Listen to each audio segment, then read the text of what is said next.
선생님 돈을랑 과학 뒤집기 기본편 제14권 날씨편의 강의를 맡은 신동민 선생님이에요. 자, 우리가 오늘 공부해볼 주제는요, 날씨라는 건데요. 이 날씨는 여기 보이는 것처럼 공기와 관련해서 공기가 부리는 변화무쌍한 마법이 날씨다 라고 되어 있죠. 그래서 이 공기와 날씨가 연관성이 큰데 오늘 그게 어떤 연관성이 있는 건지 같이 배워보도록 하고요.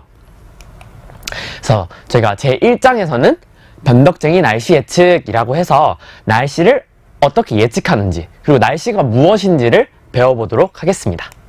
자, 그래서 제가 이 장에서 배울 내용을 간단하게 정리해 봤는데요. 먼저 1장에서는 1장 첫 번째 날씨는 무엇이고 왜 계속 변하는가 먼저 배워보도록 하고요. 두 번째로 백엽상이라고 하는 기구가 있어요. 그래서 이 백엽상이 무엇에 쓰는 물건인지 같이 공부해 보도록 하고요. 마지막으로 날씨가 무엇인지 알았고 백엽상을 통해서 무슨 일을 하는데, 자, 그렇다면 이 날씨를 예측하는 곳이 어디인가? 바로 이 기상청인데요. 이 기상청에서 어떤 식으로 날씨 예측을 하고 기상청에서 또 무슨 일을 하는지 같이 배워보도록 하겠습니다. 자, 이 책의 첫 번째 장을 펼쳐보면요, 무슨 얘기가 나오냐면 우리 주인공 푸르미가 나와요. 이 푸르미가 나오는데 이 푸르미가 꿈에서 날씨벌레를 봐요. 날씨벌레. 여기 있는 이 벌레인데요, 보면 알록달록 무지개 색깔로 생기긴 했는데 좀 징그럽죠, 벌레라서. 그래서 푸르미가 처음에 보고 막 놀래요. 즐겁을 하다가 이 날씨벌레를 창밖으로 휙 던져버립니다. 그랬더니 날씨벌레가 이런 얘기를 하죠. 날 던져버리면 날씨에 저주를 내리겠다. 푸르미는 되게 대수롭지 않게 넘겼어요. 꿈이니까. 자, 그런데 이 날씨벌레를 던지고 난 그 다음부터 여러 가지 일들이 벌어지기 시작을 하죠. 자, 그러면 어떤 일들을 만나게 되는지 우리 같이 공부해 보도록 합시다. 자, 그 여러 가지 일들을 알기 위해서는 먼저 날씨가 뭔지를 알아야 돼요. 자, 날씨는 다른 말로 일기라고 하는데요. 자, 여기 있는 그림을 먼저 볼까요? 여러분들이 자주 경험하게 되는 일들이에요. 첫 번째로 빨래를 널었어요. 빨래를 막 밖에 널어놨는데 갑자기 비가 내려. 원래 빨래는 쨍쨍한 날, 태양이 막 잘 비치고 그런 맑은 날에 잘 마르잖아요. 그래서 밖에 이렇게 널어놨는데 비가 막 내려. 비가 막 내리기도 하고, 또 이런 일 많죠. 막 엄마랑 이모랑 놀러 나가려고 하니까 분명 쨍쨍 맑았는데 내가 밖에 나가기만 하면 비가 내려. 막 여기 보면 번개도 막 치고 있죠. 막 이런 일들이 일어나는 거예요. 또 이런 경험은 선생님은 없었는데 막 축구를 해요. 축구를 하다가 막 뭐에 탁 맞았어. 보니까 되게 아파. 보니까 얼음 알갱이. 하늘에서는 얼음 알갱이도 내리기도 하거든요. 이걸 우박이라고 하는데 이런 우박이 막 내리기도 해요, 하늘에서는. 그래서 이러한 여러 가지 날씨, 우리가 이런 것들 날씨라고 부르죠. 이런 날씨 현상들을 말하는데 이 날씨를 좀 더 정확하게 정리를 하면요, 여기 적혀 있는 대로예요. 그날이라고 하는 건 하루, 그러니까 이틀도 아니고 사흘도 아니고 오늘 하루 얘기를 하는 거죠. 그래서 하루의 대기 상태, 대기라고 하는 거는요, 공기를 말하는데 이 공기가 우리 주변에 둘러싸고 있는 이 공기들, 이걸 다 통틀어서 대기라고 해요. 그래서 대기의 상태를 종합적으로, 자, 여기서 중요한 게 종합적이라는 말인데 우리가 지금 여기 봤을 때 비가 오기도 하고 번개가 치기도 하고 우박이 내리기도 하잖아요. 그런데 요런 하나하나를 얘기하는 것이 아니라 종합적으로 얘기를 해요. 자, 그럼 어떤 걸 종합적으로 얘기한다고 하느냐?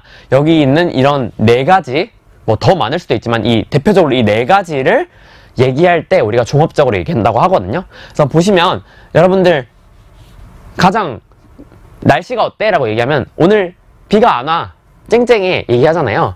그래서 비가 오느냐 안 오느냐를 날씨의 어떤 기본 요소로서 얘기를 하고요. 또 구름, 오늘 구름 조금 꼈어, 많이 꼈어, 완전 다 꼈어, 아니면 아예 구름도 없어, 그냥 그런 식으로 얘기하잖아요. 그래서 그럼 구름, 그리고 또 바람, 오늘 바람이 되게 세게 불어, 바람이 거의 바람 없는데 이렇게 얘기하잖아요. 그래서 그럼 바람도 얘기하고요. 또 기온이라고 해서 이 기온은 여기 대기라고 했잖아요. 대기, 공기의 온도를 말해요. 오늘 기온이 좀 높은 것 같아. 기온이 높으면 막 여름에 기온이 막 높으면 덥잖아요. 우리가 느끼기에. 그런 식으로 기온을 나타내기도 합니다. 그래서 이 네 가지, 다른 것도 더 있지만 이 기본적으로 이 네 가지를 다 얘기를 하는 거예요. 날씨에서는 종합적으로. 그래서 오늘 날씨가 어때? 라고 하면 오늘 비는 안 오고 구름도 한 점 없고 바람도 하나도 안 불고 기온 엄청 높아. 이렇게 얘기하는 게 오늘의 날씨를 잘 얘기하는 거예요. 그래서 우리가 앞으로 이 날씨를 얘기할 때는 이런 하나 뭐 비가 온다, 뭐 번개가 친다, 우박이 내린다 이런 식으로 단편적으로 얘기하는 게 아니라 하나하나 얘기하는 게 아니라 종합적으로 네 가지를 다 넣어서 얘기하는 걸로 네 그렇게 생각을 해주시면 될 것 같아요. 그렇다면 자 우리가 두 번째로 날씨가 뭔지는 알았는데 날씨가 왜 변하는지. 날씨가 똑같을 수도 있잖아요. 맨날 뭐 여름에는 쨍쨍하고 뭐 겨울에는 춥고 그럴 수 있는데 왜 맨날 매일매일 바뀌느냐. 그 이유가 바로 이 두 가지 단어에 숨어져 있습니다. 첫 번째로 대륙권이라고 하는 용어가 있고요. 그리고 태양의 고도라고 하는 게 있어요. 자 그러면 대륙권은 뭐냐. 먼저 대륙권은 우리가 이 공기를 뭐라고 부른다 그랬죠? 대기라고 부른다 그랬죠. 대기. 이 대기는요 여러 개의 층으로 나눠져 있어요. 대기는 여러 개의 층으로 나눠져 있는데 4개의 층으로 나눠져 있는데 그 중에서 가장 우리와 맞닿아 있는 층이에요. 쉽게 생각하면 지금 여러분들이 이 강의를 들으면서 숨 쉬고 있는 그 공기는 대륙권에 있는 공기예요. 우리는 대륙권이랑 같이 살고 있는 거예요. 이 대륙권은요 어떤 특징이 있냐면 공기의 양이 다른 층에 비해서 굉장히 많아요. 우리 여기서 숨 쉴 때마다 공기가 들락날락 하는데 이 방 전체를 공기가 다 채우고 있는 거잖아요. 그렇게 공기들이 굉장히 많아요. 대륙권에는 그렇고 두 번째로 이 공기들이 많은 방향으로 움직여요. 다양하게 움직이는데 예를 들어서 바람이 불 때 우리 막 앞에서 불기도 하고 뒤에서 불기도 하고 옆에서 불기도 하고 막 그러잖아요. 공기들이 막 엄청 자유자재로 움직여 다녀요. 그리고 우리 구름을 생각을 하면요 나중에 설명하겠지만 이 구름은 공기가 올라가서 공기가 밑에 있던 공기가 따뜻해져서 올라가서 생기는 현상이에요. 구름은. 그래서 공기가 위로도 막 올라가고 옆으로도 막 움직이고 그렇게 자유자재로 움직여서 여러 가지 기상현상, 비, 구름, 바람 이런 것들을 일으킬 수 있는 층이 바로 이 대륙권이 됩니다. 자 그러면 이 대륙권에서 여러 가지 현상들이 일어날 수 있는 이유를 알겠는데 왜냐면 공기가 흐를 수 있고 공기가 많기 때문에. 그런데 그러면 왜 날씨가 하나가 아니고 여러 개로 바뀌느냐. 그건 바로 이 태양의 고도가 만들어내는 변화예요. 자, 이 태양의 고도라고 하는 건요 여러분 태양은 뭔지 알죠? 그럼 고도는 뭐냐면 고도는 쉽게 생각해서 태양의 높이예요. 태양이 얼마나 높이 떠 있느냐, 태양이 얼마나 높이 떠 있어서 얼만큼 우리에게 많은 에너지를 주느냐 그 얘기를 하는 건데 우리 이 고도를 생각하면요 그 태양이 동에서 떠서 서로 진다고 그러죠. 아침에 지평선에서 떠올라서 그 12시가 되면 머리 꼭대기에 왔다가 다음에 다시 지평선을 지잖아요. 이제 그렇게 하면서 태양의 고도가 매일매일 변해요. 그러니까 매일매일 같은 하루 안에서도 시간마다 처음에는 고도가 굉장히 낮았다가 태양이 처음엔 낮게 떠 있잖아요. 근데 점점 높아졌다가 다시 낮아지고 그러잖아요. 그래서 이 태양의 고도가 변하면 뭐가 변하느냐? 기온이 변해요. 기온이. 그러니까 공기의 온도가 변하는 거죠. 왜 그러냐면 태양의 고도가 높으면요. 태양의 고도가 높으면 머리 꼭대기에서 땅바닥으로 바로 딱 에너지가 전달이 돼요. 태양의 에너지가. 그래서 우리 12시에 제일 덥잖아요. 아침에는 춥고 12시에는 덥고 조금 온도가 올라가고 그런 이유가 바로 이 태양의 고도가 변하기 때문이에요. 태양의 고도가 변해서 이렇게 기온이 변하는데 기온이 변하면 공기 입자들의 운동의 흐름도 바뀌어요. 어떻게 바뀌느냐? 공기가 에너지를 많이 받으면 많이 받을수록 그래서 그 운동이 활발해질수록 막 여러 군데로 막 갈 수 있어요. 바람도 세게 불 수 있고 또 뭐 공기가 위로도 많이 올라가고요. 이제 그런 식으로 해가지고 공기의 움직임이 굉장히 많이 변할 수가 있거든요. 그러니까 고도가 변하면서 기온이 변하고 기온이 변하니까 공기의 흐름도 막 바뀔 수가 있는 거죠. 그래서 이 태양의 고도가 하루 중에 계속 바뀌기 때문에 하루 중에 날씨도 계속 변하게 되는 거예요. 기온이 바뀌게 되고 바람이 부는 방향도 바뀌게 되고 구름도 달라지게 되고 이제 그래서 이 대륙권에서 태양의 고도가 달라짐으로 인해서 이 대륙권 안에 있는 공기들이 여러 가지 방향으로 움직이고 시간마다 다 다르게 움직이기 때문에 날씨가 매일매일 바뀌게 되는 거죠. 자, 그래서 이 대륙권과 태양의 고도를 잘 기억해 주시길 바래요. 자, 그러면 우리가 날씨가 어떻게 생기고 그리고 날씨를 바꾸는 요인들에 대해서도 배워봤는데 그러면 날씨에서 가장 중요한 건 뭐죠? 이런 날씨 요소들을 측정하는 게 되겠죠. 자, 이 바로 여기 지금 설명드릴 백엽상이 바로 그런 날씨의 구성 요소들을 측정하는 기구예요.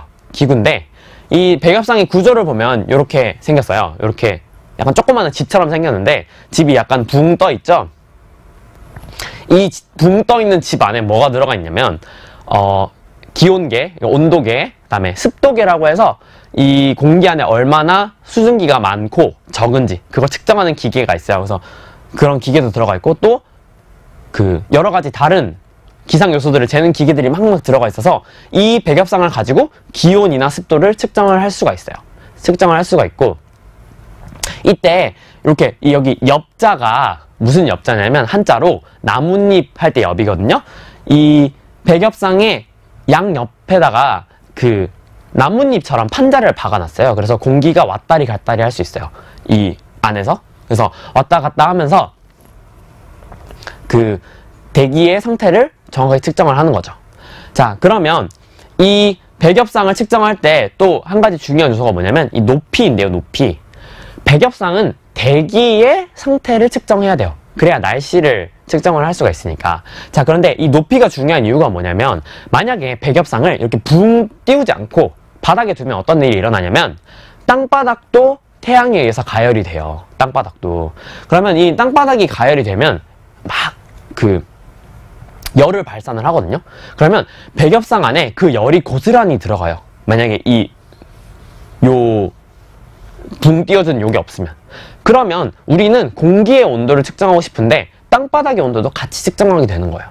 그럼 문제가 생길 수 있잖아요. 그래서 이렇게 초등학생 키 정도 1.2m, 120cm 정도를 띄워두고 아니면 뭐 120cm에서 150cm 정도를 띄워가지고 이렇게 설치를 합니다. 측정하는 곳을. 이렇게 해서 대기의 상태만 측정을 할 수 있도록 하고 있는 거죠. 자, 그러면 이제 백엽상으로 여러 가지 날씨에 관한 자료도 측정을 하는 거 알았는데 그러면 이런 날씨 자료를 전문적으로 수집을 해가지고 예측해서 알려주는 기관이 있죠. 그게 바로 기상청이에요. 기상청. 우리나라의 기상청. 이 기상청에서 날씨 예보라는 업무를 담당을 하는데요. 날씨는 우리가 뭔지 알겠고 예보라는 말이 있죠. 이게 예가 예측을 한다는 말이에요. 날씨가 앞으로 어떻게 될지를 미리 예측을 하고 알린다. 예측해서 알리는 역할을 하는 곳이 이 기상청의 역할이 되고 기상청이 그런 일을 하는 곳이죠. 그래서 이 날씨 예보를 할 때요. 우리가 아까 백엽상에서 측정한 자료들 가지고 예측을 하는데 그 백엽상에서 측정한 자료들을 어떻게 예측을 하는데 사용을 하느냐 바로 이 일기도를 그려서 예측을 합니다.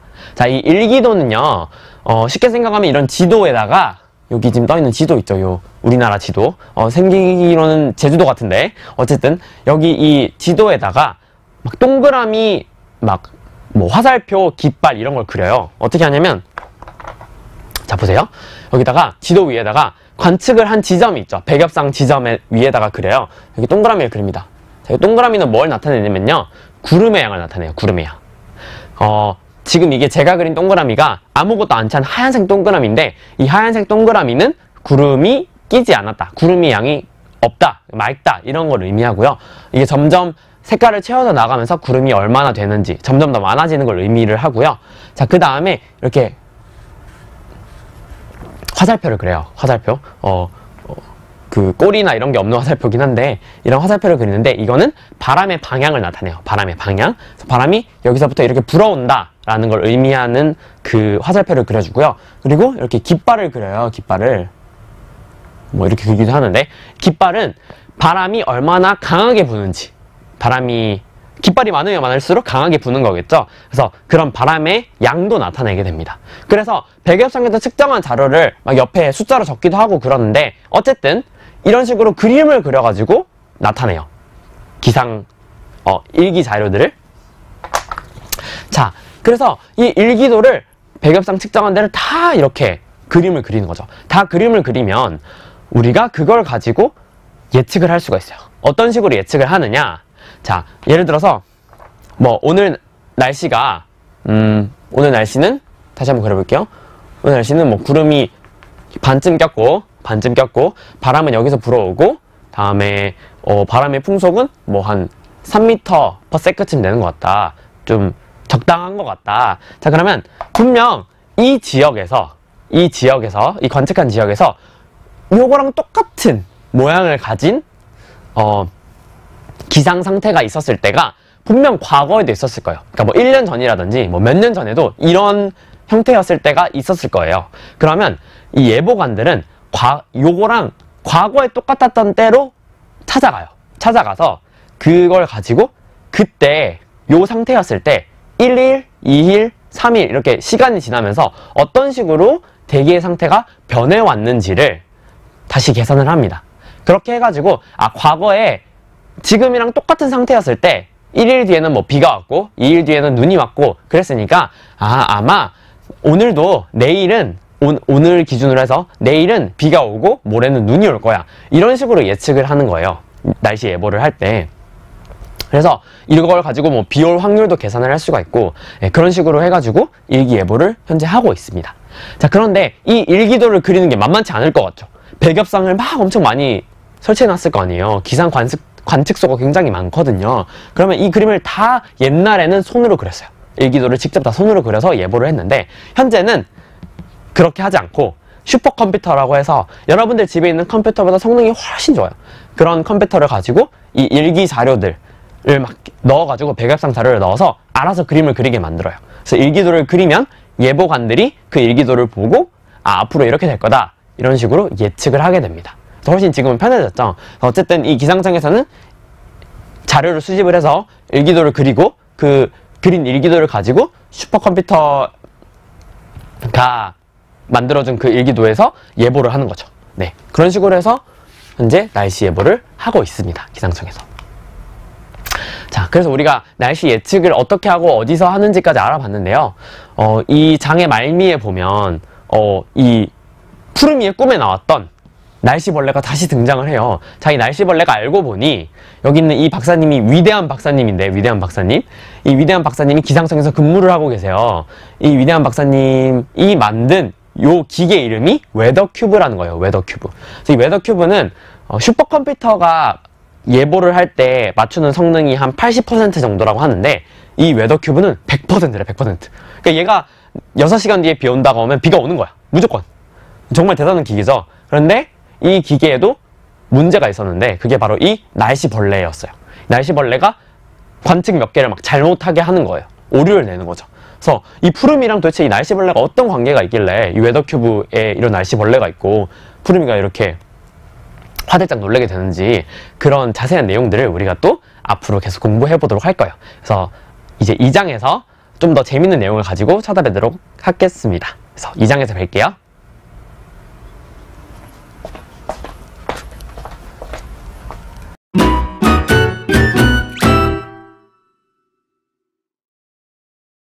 네, 제2장 바람의 원리예요. 자, 우리가 1장에서 날씨가 무엇인지에 대해서 알아봤는데 그 날씨를 이루는 구성 요소 중에 뭐가 있었죠? 그쵸, 바람이 있었죠, 바람. 그래서 이번 장에서는 바람이 어떻게 부는지, 바람이 무엇이고 또 바람이 어떤 종류들이 있는지 그런 것들을 알아보도록 하겠습니다. 자, 그래서 제가 이 장에서 배울 내용을 미리 한번 정리해 봤는데요. 먼저 첫 번째로 바람이 왜 부는지에 대해서 배워보도록 할 거고요. 두 번째로 기압이라고 해서 이 바람을 일으키는 힘이라고 하는데요. 이 기압이 무엇이고 또 이 기압이 날씨를 어떻게 변화시키는지 그런 것들을 배워보도록 하고요. 마지막으로 세 번째로 해풍과 육풍, 이게 바람의 종류예요. 그래서 해풍과 육풍, 그리고 여러분들 무시무시한 회오리 바람 이런 것들이 어떻게 생기는지 그리고 무엇인지 같이 알아보도록 하겠습니다. 자, 2장 첫 번째에 보면 위대한 박사님이 위대하게 말씀을 하세요. 알고 보니 이 웨더큐브의 날씨벌레가 푸름이랑 반응을 하는 것 같다. 푸름이 말에 막 웨더큐브의 그 웨더버그 날씨벌레가 막 꼼지락꼼지락 거리고 막 여러 가지 메시지를 남기기도 하고 그렇게 하는데 도대체 어떤 관련이 있는지 계속 한번 책을 보면서 살펴보도록 할게요. 자, 그러면 그 바람이 뭔지 이 바람이라고 하는 거 우리 자주 쓰잖아요. 이 바람이 뭔지 정확하게 얘기를 하자면요. 자, 이렇게 막 지금 바람이 엄청 불고 있어요. 여기 있는 이 푸르미의 이모, 기상캐스터인 우리 이 이모는 막 지금 막 너무 화창하고 맑고 날씨가 좋을 거다라고 얘기하고 있는데 막 바람이 불고 있죠. 자, 이 바람은 정확하게 말을 하자면 뭐냐면, 여기 지금 뭐의 움직임이라고 적어놨잖아요. 뭐의 움직임일까요? 우리가 자주 아까 제가 1장에서 썼던 표현인데, 바로 공기의 움직임, 공기. 네. 그래서 바람은 되게 간단해요. 지금 우리가 앞으로 막 바람을 맞을 때 뭐가 움직이는 거예요? 그렇죠? 공기가 움직이는 거죠. 공기가 뭐 되게 빨리 움직일 때도 있고, 꼭 우리 앞으로만 오는 게 아니라 막 옆에서 올 때도 있고, 뭐 뒤에서 올 때도 있고 그러잖아요. 그런 공기의 움직임들을 우리가 통틀어서 바람이라고 합니다. 자, 그러면 이 바람을 누가 일으키느냐? 뭐가 일으키느냐? 바로 이 기압이라는 애가 일으켜요. 기압은요, 한자를 그대로 풀이하자면 공기의 압력이에요. 압력이라고 하는 게 뭐냐면, 어떤 물체가 있을 때 그 물체에 주는 힘을 이렇게 좀 표현한 단위로 우리가 압력이라는 말을 쓰는데, 정확하게 기압을 풀이해서 쓰자면 공기가 일정한 면적, 그러니까 뭐 예를 들어서 땅바닥이라고 하면 땅바닥에 우리가 그 똑같은 면적으로 이렇게 나눠가지고 그 면적들을 말해요. 일정한 크기의 면적, 일정한 크기의 면적에 수직이라고 하는 건 그 면적에다가 이렇게 수직하게, 예를 들면 선생님 손바닥이 이렇게 있으면 이 손바닥에 이렇게 내리꽂는 게 수직하다라고 하거든요. 이렇게 수직한 방향으로 누르는 힘을 말해요. 누르는 힘. 그래서 같은 면적이라고 할 때 똑같은 면적을 가지고 있는 뭐 밭이나 이런 데다가 뭘 둔다고 할까요? 뭐 쇳덩이를 둔다고 합시다. 똑같은 크기의 쇳덩이를 한 개 둘 때랑 두 개 둘 때랑 뭐가 더 압력이 세냐? 그건 바로 그 힘이 센 쇳덩이를 두 개 뒀을 때 훨씬 더 힘이 세겠죠. 그런 식으로 압력은 그렇게 힘이 더 강할수록 압력이 더 강하다라고 해요. 그러니까 기압이 강하다는 건 무슨 말이냐면, 이 공기가 일정한 면적을 이렇게 수직하게 누르는 힘이 더 강하다. 그게 기압이 강하다라는 의미예요. 자, 그래서 중요한 포인트는 수직하다라는 거거든요. 옆에서 눌러도 안 되고, 뭐 이렇게 완전히 이 면하고 이 표면하고 이렇게 평행해서도 안 돼요. 수직하게 이렇게 내리꽂는 힘을 우리가 기압이라고 합니다. 자, 그러면 기압은 우리가 크게 두 가지로 얘기를 해요. 고기압이다, 저기압이다. 고기압이다, 저기압이다. 고기압, 여기 있네, 고기압. 여기 저기압이고 고기압. 고기압이라고 하는 건요, 기압이 높다예요. 근데 기압이 높은데 어디보다 높으냐? 주변보다. 그러니까 고기압인 이 지점이 있을 거 아니에요. 이 고기압인 지점은 다른 주변에 있는 어떤 지점들보다도 기압이 높은 지점을 말하는 거고, 저기압이라고 하는 거는 똑같이 저기압인 지점이 이런 데가 있을 텐데, 이 저기압은 주변보다 기압이 낮은 거예요. 주변보다. 그 점을 잘 기억해 주세요. 주변보다요. 주변보다. 그러니까 이 저기압이던 어떤 지역이 언젠가는 고기압이 될 수도 있는 거예요. 뭐 이 공기가 움직이고 나면. 그래서 이 저기압이고 고기압이라는 그 차이를 잘 기억을 해 주시고, 그러면 먼저 이 저기압과 고기압에서 날씨가 어떻게 바뀌는지를 알기 전에, 그러면 바람을 왜 기압이 일으키느냐? 기압이.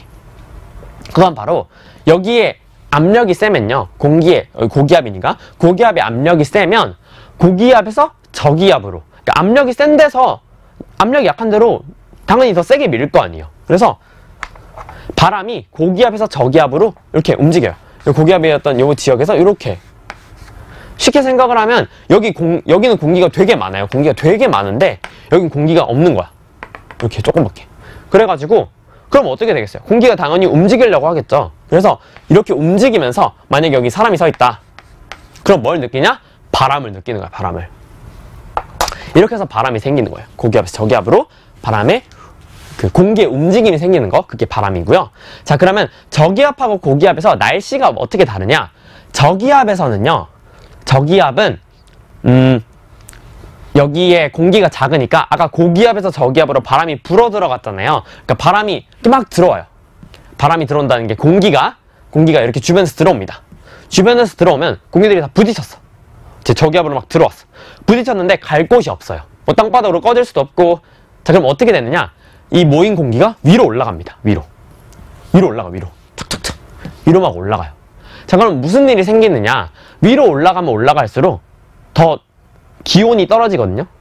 그러니까 태양의 에너지를 많이 못 받아서 위로 올라갈수록 기온이 떨어져요. 그러면 이 공기가 점점 차가워져요. 점점 식어요. 점점 식게 되니까 안에 있던 그 수증기들이 물의 기체 상태 수증기들이 이제 온도가 점점 식으니까 물이 되는 거예요. 물방울이. 그래서 보이는 그런 구름. 이 구름이 생기게 됩니다. 이런 저기압에서. 구름이 많이 생기면 뭐가 많이 내릴 것 같아요? 그렇죠? 구름이 많이 생기니까 비도 많이 내리게 돼요. 그래서 저기압에서는 구름이 많이 끼는 흐린 날씨 그리고 비가 내리게 되는 거예요. 자, 그럼 고기압은 반대로 저기압이랑 좀 반대겠죠? 이 고기압은요 위에서 공기가 내려옵니다. 왜냐하면 이 주변보다 얘가 공기가 강하려면요, 주변보다 기압이 강하려면 위에서 공기들이 모여가지고 밑으로 내려주는 거예요. 위에서 내려오는 거예요. 공기들이 차가워져요. 차가워지면 무거워지거든요. 그럼 위에 있는 이 공기가 너무 차가워지니까 이제 너무 무거워서 그냥 땅바닥으로 가라앉는 거예요. 가라앉으면 공기가 도착했어. 요 공기가 도착을 했어요. 그럼 어떻게 되겠어요? 주변보다 공기의 양이 많아지겠죠. 그러면 여기가 고기압이 되는 거예요. 그러면 주변보다 공기양이 많으니까 공기들이 바깥으로 빠져나갈 거 아니에요. 그쵸? 바깥으로 막 빠져나가니까 이 지역은 고기압이 됩니다. 자, 그러면 아까 구름은 여기에 있던 공기가 상승해서 생긴다고 그랬잖아요. 그러면 여기 있던 공기가 밑으로 내려오면 어떤 일이 벌어질까요? 구름은 다시 온도가 올라가겠죠. 구름의 온도가. 공기의 온도가. 그러니까 구름이 많이 안 생겨요. 여기는 구름이 거의 없고 맑은 날씨가 지속됩니다. 고기압에서는 맑다. 저기압에서는 구름이 많이 생기고 고기압에서는 맑다. 이렇게 기억을 하시면 될 것 같아요. 자, 그러면 이제 기압이 바람을 만드는 것도 알았고 여러 가지 날씨를 바꾸게 하는 것도 알았는데 바람에 어떤 종류가 있을까? 그래서 해풍하고 유풍이라는 게 있어요. 자, 이거 두 개는 정반대니까 선생님이 하나만 설명을 하면 나머지는 반대로 생각을 하시면 돼요. 자, 그래서 어떤 게 해풍이고 어떤 게 유풍이냐? 기준은 자, 해풍이잖아요. 해풍은 바다에서 부는 바람이에요. 자, 그럼 우리가 바다에서 부는 바람이다 라고 느끼기 위해서는 여기 지표면을 봐야 되겠죠? 우리가 서 있는 땅바닥. 여기 사람이 있을 거 아니에요. 사람이 여기 있죠. 여기 있진 않겠잖아. 사람이 여기 있으니까 사람이 느끼는 방향을 결정을 해요. 자, 그럼 어디가 해풍이냐? 요게 해풍이에요. 바다에서 불어와서 사람이 바다에서 불어오네 라고 느끼겠죠. 여기서. 그래서 이게 해풍을 나타내는 그림이고 요거는 육풍을 나타내는 그림이에요. 육풍, 육지에서 부는 바람. 보면 육지에서 이렇게 불어나가고 있죠. 지금 육지에서 여기 사람이 만약에 서 있으면 내 뒤에서 그러니까 육지에서 바람이 불어오네? 그렇게 느낄 거 아니에요. 그래서 육풍이고요. 자, 그러면 먼저 육풍을 설명을 해볼까요? 자, 육풍은요, 특징이 밤에 일어나요. 밤에. 여기 달이 떠있죠. 밤이에요. 밤. 그러면 거꾸로 해풍은 해가 떠있을 때겠죠. 자, 그럼 무슨 차이냐?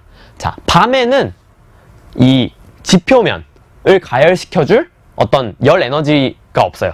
그러니까 태양이 없는 거죠. 태양이 없으니까 땅이랑 이 바다가 식어요. 그런데 식을 때 속도 차이가 있습니다. 자, 어떤 식으로 속도 차이가 나느냐?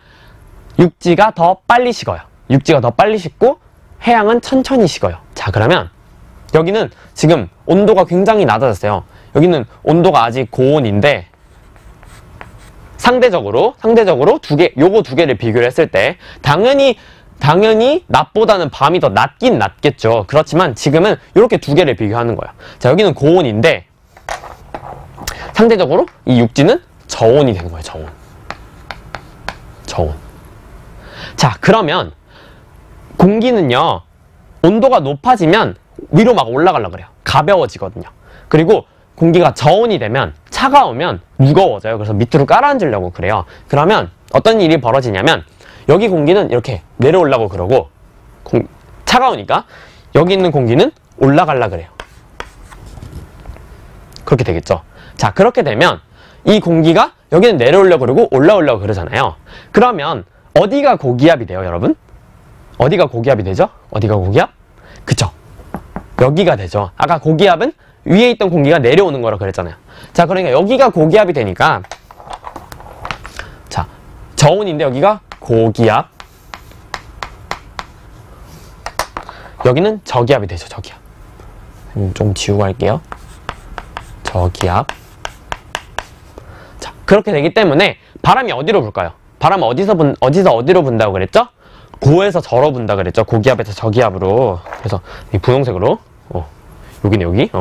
자, 이렇게 바람이 불게 됩니다. 자, 위에서는 어떻게 되느냐? 자, 고기압, 저기압은 주변부랑 따진다고 그랬어요. 주변의 온도와. 자, 그러면 이제 위로 올라가서 위를 봅시다. 위를. 자, 그러면 어디가 공기가 많이 모이고 있나요? 그쵸? 여기에 있던 요 저기압에 있던 공기가 지금 위로 올라갔잖아요. 그러니까 여기가 고기압이 돼요. 왜냐면 다른 데보다 공기가 많아지잖아. 밑에서 공기를 공급해줘가지고. 여기가 고기압이 되고 여기는 뭐가 되죠? 반대로 저기압이 되는 거죠. 그 위아래가 반대예요. 위아래가. 여기는 위에 있던 공기가 내려갔잖아. 그러니까 저기압이 되고 고기압이 되는 거예요. 그러면 어떤 일이 일어나느냐? 바람은 고에서 저로 분다. 그러니까 이렇게 되는 거죠. 그래서 이런 식으로 하나의 고리가 만들어져서 밤에는 이런 바람이 불게 됩니다. 그래서 육지에서 바다로 바람이 부는 거죠. 그래서 이걸 우리가 육풍이라고 하고, 자, 해풍은요, 요거랑 정반대인데, 자, 왜 정반대냐? 그것만 설명을 해드릴게요. 자, 육풍 먼저 지우고. 자, 이게 왜 반대냐면, 태양이 있잖아요, 낮에는 태양이 있는데, 육지랑 바다 모두 다 가열이 됩니다. 모두 다 온도가 올라가요. 그런데, 아까 식는 속도의 차이가 있었잖아요. 태양이 없을 때. 이 가열이 될 때도 속도차가 생겨요. 언제가 더 잘 가열이 되느냐? 육지가 훨씬 더 빨리빨리 온도가 올라갑니다. 그래서 여기가 낮에는 고온이 돼요. 아까 여기가 밤에 저온이었잖아요. 근데 여기가 고온이 되고, 바다는 상대적으로 천천히 가열되기 때문에 저온이 돼요. 두 개만 비교했을 때 육지랑 바다를. 그래서 여기가 고온이 되고 저온이 되니까 아까랑 반대죠. 그래서 바람의 방향이 반대가 돼요. 낮이랑 밤이랑. 그래서 이때는 낮에는 해풍이 불게 되는 거예요. 그래서 이렇게 해풍과 육풍이 차이가 있다라는 점을 기억을 해주시면 될 것 같아요. 우리가 고기압이랑 저기압만 배웠을 뿐인데 이런 여러 가지 현상들을 다 설명을 할 수가 있죠. 되게 신기해요.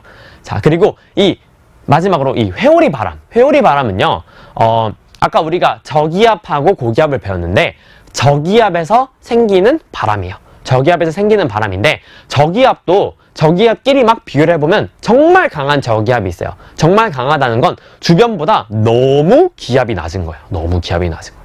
그 기압이 너무 낮으면 정말 바람이 빨리 들어오고 정말 많은 바람이 들어오거든요. 그러면 굉장히 강한 저기압이 생길 수 있어요. 그 저기압을 타고 이렇게 공기가 타고 올라가면서 구름을 만들어요. 그럼 우리 눈에 이렇게 회오리처럼 보이는 바람이 생기게 되거든요. 그래서 우리가 그 바람들을 굉장히 강력한 저기압에서 생기는 바람이라고 해서 회오리 바람이라고 합니다. 자, 선생님 여기 용오름이라고 적어놨는데요. 이 용오름은, 회오리 바람은 땅에서 생길 때, 지금 이게 두 개 다 바다긴 한데 땅에서 생길 때 회오리 바람, 혹은 우리가 영어로 토네이도라고 부르고요. 용오름은 바다에서 생겼을 때. 자, 이렇게 이게 지금 바다예요. 바다에서 이렇게 생기는 회오리 바람을 우리가 용오름이라고 합니다. 그래서 이 회오리 바람과 용오름의 차이 기억해 주시고, 회오리 바람은 강한 저기압에서 생긴다라는 점을 기억해 주시면 될 것 같아요. 자, 그래서 우리가 이번 장에서 바람에 대해 알아봤는데, 여기 푸르미의 이모가 웨더큐브에서 회오리 바람이 생긴다라는 얘기를 듣자마자 회오리 바람이 생긴 대로 달려갑니다. 그랬더니 진짜 회오리 바람이 생겨. 그래서 단독으로 저기 우리나라의 회오리 바람, 우리나라에 진짜 회오리 바람이 안 생기거든요. 그래서 회오리 바람입니다 그러면서 이걸 카메라에 담았어요. 일약 스타가 되죠. 막 실시간 검색어 오르고 막 그래요. 네, 이제 이런 용오름, 회오리 바람들까지 우리가 알아봤고, 이제 3장에서는 우리가 구름에 대해서 알아볼 거거든요. 그래서 구름은 어떻게 생기고 어떤 종류가 있고, 또 구름에서는 어떤 날씨들이 생기는지 같이 한번 알아보도록 하겠습니다. 자, 3장에서 뵐게요.